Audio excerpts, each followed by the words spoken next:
প্রিয় উল্লাপাড়াবাসী, আসসালামু আলাইকুম। আমি আকবর আলী বলছি।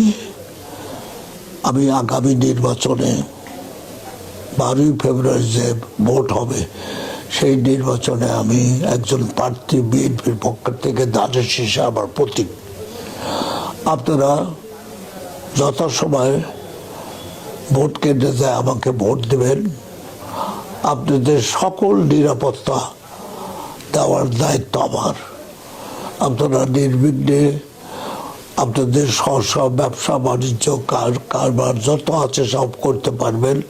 এর মধ্যে যদি কেউ আপনাদের কোনো প্রকার অশান্তি সৃষ্টি করার চেষ্টা করে আমাকে একটা ফোন দিবেন।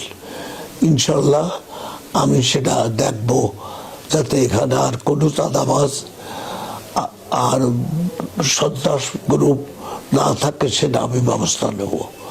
আমার প্রথম কাজই হবে উল্লাপাড়াকে একটা শান্তি নগরী সৃষ্টি করা। তো সেখানে যত রকম আবর্জনা থাকবে সেই আবর্জনা আমাকে নির্মূল করতে হবে। সে আবর্জনা পরিষ্কার না করলে পরে উল্লাপাড়ার শান্তির নগরী করা যাবে না।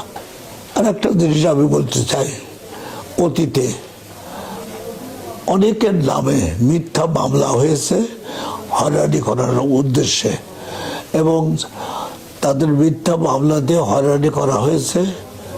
এবং আমি দেখেছি যে অনেক জায়গাতে এমন এমন মিথ্যা মামলা দেওয়া লোকগুলিকে হয়রানি করা হয়েছে, সেখান থেকে টাকা নেওয়ার উদ্দেশ্যে, চাঁদা নেওয়ার উদ্দেশ্যে।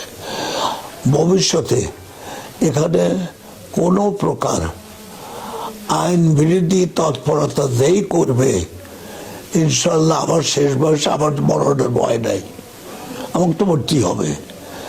সুতরাং এগুলি নির্মূল করার জন্য আমি কঠোর হস্তে ব্যবস্থা নেব। ইনশাল্লাহ আমার এটি আমার শেষ নির্বাচন। আল্লাহ যদি আমাকে নির্বাচিত করেন, সুযোগ দেন জনগণের সেবা করতে, তো এবারকার সেবা করবো আমি স্বচ্ছ উল্লাপাড়াকে একটা আদর্শ উপজেলা হিসেবে গড়ে তুলে দেব ইনশাল্লাহ।